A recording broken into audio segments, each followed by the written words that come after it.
guys like that new intro? I know you do. Yeah, I made that myself. I know. It's pretty crazy. Hire me, you childish child with the white van at hotmail.com for any business inquiries. If you need some graphic design or video editing, I got you. I'm your man. I've basically spent the last week and a half compiling every bit of information on the internet I can find about how to increase testosterone.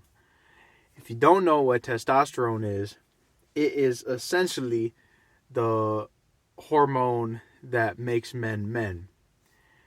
So if you're a man and you want to be more of a man, literally scientifically, testosterone, that's the way to go. Do not ask me to cite my sources. Look it up for yourself, man. If you don't believe me, that's fine. You don't have to. Even myself, I'm only doing about 85% of the stuff on this list. If you can do all this, you're set, man. Number one, and probably the most important, is to eliminate estrogenic substances. So, what is an estrogenic substance? Basically, it is something that lowers your testosterone and increases your estrogen. Estrogenics are just bad for everybody in general. Now, some examples of estrogenics. Number one, seed oils. If you are in the health sphere at all, you know how terrible seed oils are for you. Hydrogenated vegetable oil, high fructose corn syrup, everything except for virgin and extra virgin olive oil. Red dye, number 3, and red dye 40. Also, another big thing if you're in the health sphere. You know how terrible this is. They don't even allow it in other countries outside of America and England. There's no red dye 40 in any of the foods. None of that. But here, they're like, oh, shoot, yeah, have some of that red dye 40. Yeah, eat up. Scrumptious. Added sugar. Sugar, also, really not good for you. Natural sugars are fine in, fruits, all that sort of stuff. But you definitely want to avoid added sugars. Next one, some of y'all ain't gonna like. Marijuana and soy have something called phytoestrogens. They are estrogenic. I have seen bodybuilders who only eat soy and soy protein, and they claim that it doesn't lower testosterone. But their voice sounds like this! So, it is what it is. I'm just the messenger. Don't shoot! Herbicides, pesticides, definitely bad for you. It's kind of hard to get away from these. And, you got to either know the person who grows your food and see what they use, or you got to grow your own food. Sunscreen, I'll leave the chemical name thing up here of what it is. I think it's got benz in it. A general rule of thumb, if it has phene or benz in the name, it's probably estrogenic. That kind of loops back to benzodiazepines. It's a group of drugs. It's got, like I mentioned before, marijuana, also alcohol, and heroin, all estrogenic. So if you're doing heroin, your test is suffering, my brother. Last thing to watch out for is parabens and phthalates. You can commonly find these in soaps. So both for your body wash and for your liquid dish soap, you're going to want to get phthalate and paraben-free soaps. We're finally done with estrogenics. Now it's time for, instead of things you can eliminate, things you can add. Eat 25% healthy fats in your diet. 25% of your calorie consumption should be in healthy fats. Extra virgin olive oil, butter, nuts, salmon, and eggs, specifically the yolk. All of those things are very healthy, natural, good fats. 30 minutes in direct sunlight every single day. If you didn't know, the sun's kind of important for your growth and maturity as a person. Very, very, very important. Cannot be understated. Ideally, what you're going to want to do with this is you're going to want to ground yourself and get the sunlight as early as possible in the day, because this will help with your sleep, which we'll mention later. If you don't know what grounding is basically being connected directly to the earth. You can just walk around barefoot. That's by far the easiest. You don't have to buy anything. You don't have to do anything. Just walk around with your bare feet. Go outside. 10 minutes, direct sunlight. The grounding doesn't necessarily boost testosterone, but it will eliminate inflammation. And inflammation is the primary cause of disease. So that's big fat W right there. All right, next up, we got a long list of supplements.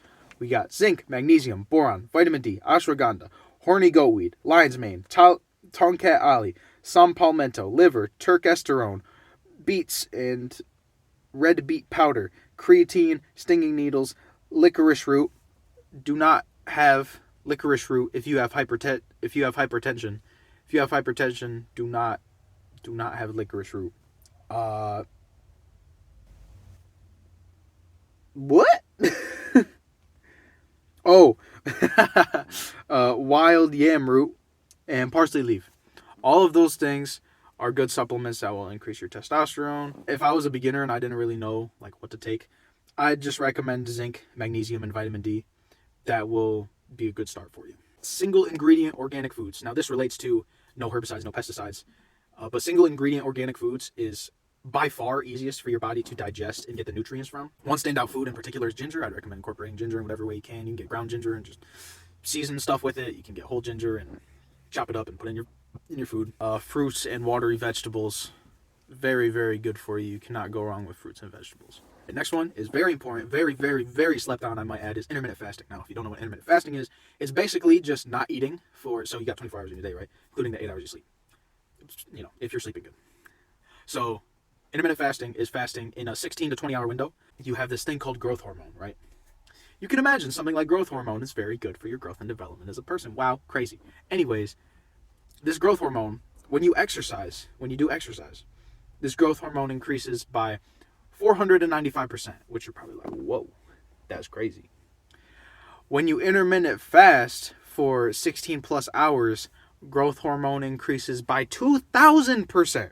That's 4 times more than exercising. So next up, we got competition. And this relates to a later point, which is push your body to its physical limit. Competition is kind of, if you're a man, you got to realize that there's a hierarchy. It's not like the modern culture is very feminine in the sense that it wants everybody to think that everybody is equal to each other. And on a spiritual level, yes, we are all equal to each other. There is also a definite difference between an obese man and an athletic man. You want to compete, but you don't just want to compete physically. So sports, yes, you got to compete in sports. You got to push yourself physically, but you also want to push yourself in other ways. You want to push yourself in your career. The people who are around you working in the same field, you want to try and be the best there too. You want to try and push your people to be better and yourself to be better as well. And most importantly, that I feel like most people miss is ideas. This basically is disagreeableness. Somebody comes at you with an idea and you're competing with them ideologically. You're saying, oh, well, I don't agree with that because XYZ. And don't mistake this for an argument, because it's not an argument, it's a disagreement. You're not saying, well, you're wrong, that hurt my feelings, how could you say that, you're such a jerk. You're not, no. Wrong. Next up is to eliminate stress. Now, stress is bad for everyone and everything. It's especially bad for men, because the last thing you want is to see an obstacle in front of you, an opportunity to grow. The last thing you want to do when you see that opportunity is to go, There's a huge lack coming from that mindset. The process of eliminating stress is a very difficult one because it can apply to every situation. Most people don't know that everybody's heard of PTSD, right? Post-traumatic stress disorder. There's another side of that. It's called PTG. It is post-traumatic growth. You can be traumatized by a situation. And what some people are traumatized by is not going to traumatize somebody else. What is the difference between the stress group and the growth group? Because they both had trauma. It is what they did in reaction to the trauma that made the difference, because it's post-traumatic blank. So after this trauma, what happened? And the reason that their actions are split, that they split apart, and that one group is stressed and that the other group grows, it's because of how they interpret trauma itself. Because most people see trauma as a stressful thing, which, don't get me wrong, when you are going through it, yes, it is stressful. But a lot of people continue to let their old traumas bring them stress in the present moment. I think that's wrong. Face it directly. If you avoid the trauma, of course it's going to stress you out, because you're not facing the reality of what happened to you. And is it easy to face trauma? No. But ultimately, I feel like that's what makes the biggest difference between the post-traumatic stress group and the post-traumatic growth group, is that one group does not face that trauma and they do everything they can to try and bury it, and they get very quickly irritable and stressed out when they can't do the things that help them bury the trauma. versus the growth group, they still might remember that trauma. But the difference is that they've thought about it so much and they've gone through it in their head and they've worked it out. They've done whatever work they need to do in their head to go, okay, well, this happened and I am X amount responsible for this happening. And I learned this and that. For a lot of people, this is following and having faith in God. This is, well, I do this and I try my hardest regardless of the stress because I know that one day it's for a better purpose. It's for something bigger than myself. Other ways that people can do this are meditation and gratitude journaling. Being masculine around a feminine woman is essentially, it comes down to three things. It comes down to self-confidence. It comes down to practice and the vibe. From what I understand, self-confidence, practice, vibe. It's not something you force. It's not something that you're gonna immediately, it's kind of amorphous. I don't fully understand women's psychology because, man. But one day. Anyways, be masculine around a feminine woman. It's not something you force. It's just a vibe. Don't overthink it. Like, you kind of know if you're being feminine because you're reacting emotionally. You're consuming more than you're producing. You adjust your opinion to make other people happy. All right, natural health products. We back in the groove. Natural health products. What do you mean, natural health products? So, really, this includes three things. You want fluoride-free toothpaste, you want aluminum-free deodorant, and you don't want to have plastic combs or anything like that. This one, y'all are not gonna like me for this one. If you probably didn't like me for the other ones already, but you're definitely not gonna like me for this one. Stop putting your phone in your pocket. Don't put my phone in my pocket. How am I supposed to do that? Well, okay, you can put your phone in your pocket, but you gotta do it a certain way. So, basically, I'm just gonna try and keep this as succinct as possible. 5G and Wi-Fi disrupts blood production, which you just so happen to produce blood in your hips right by where your pockets are. So having a smartphone in your pocket while it's sending out 5G and Wi-Fi signals fucks up your blood. And in case you didn't know, blood is kind of important. How do you stop this? Well, if you're like me, you have a Faraday bag. This Faraday bag, you put your phone in it, and then you seal her up, you fold it over, seal her up, and then your phone's in here. Now, no signals are coming in or out of this bag, so then you can put this bag in your pocket, and then you're good. And then you don't have to worry about it. Another way, which you don't have to pay anything for, you don't have to go out and buy it back, you put your phone on airplane mode whenever you're not using it. This is also really good to stop you from being distracted because it takes like 15 minutes to get back into a flow state after you get distracted by something like a notification on your phone. So, also highly recommend airplane mode. Next up, we got don't smush your gonads. This one, y'all are going to think I'm weird for this one. Eliminate polyester clothing. Yes, polyester. Polyester lowers testosterone. Don't believe me, look it up.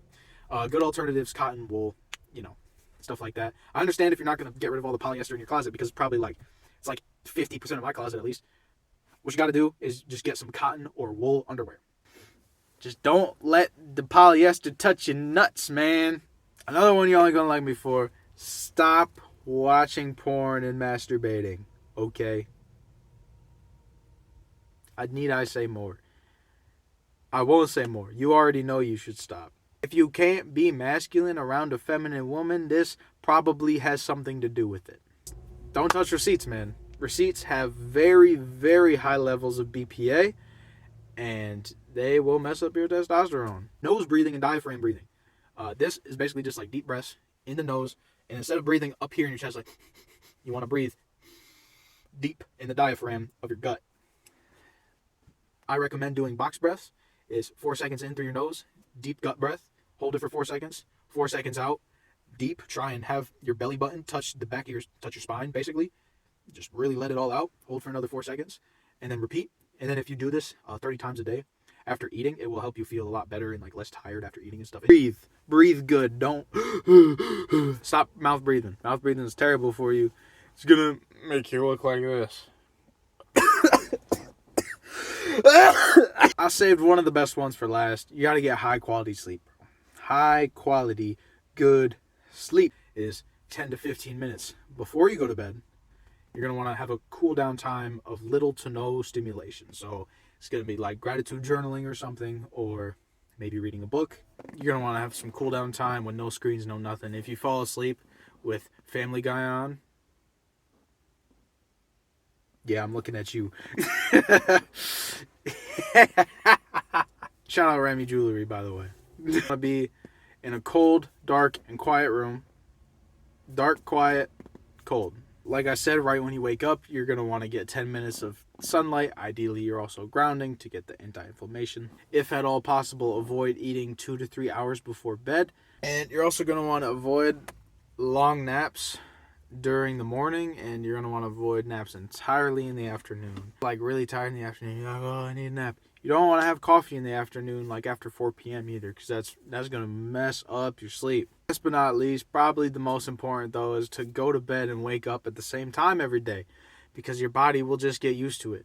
Alright, anyways guys, that is the full comprehensive list of everything I found to boost your testosterone. Hope you enjoyed very much. I hope you found this video funny or entertaining, or ideally both. And I hope that you check out some more videos on the channel.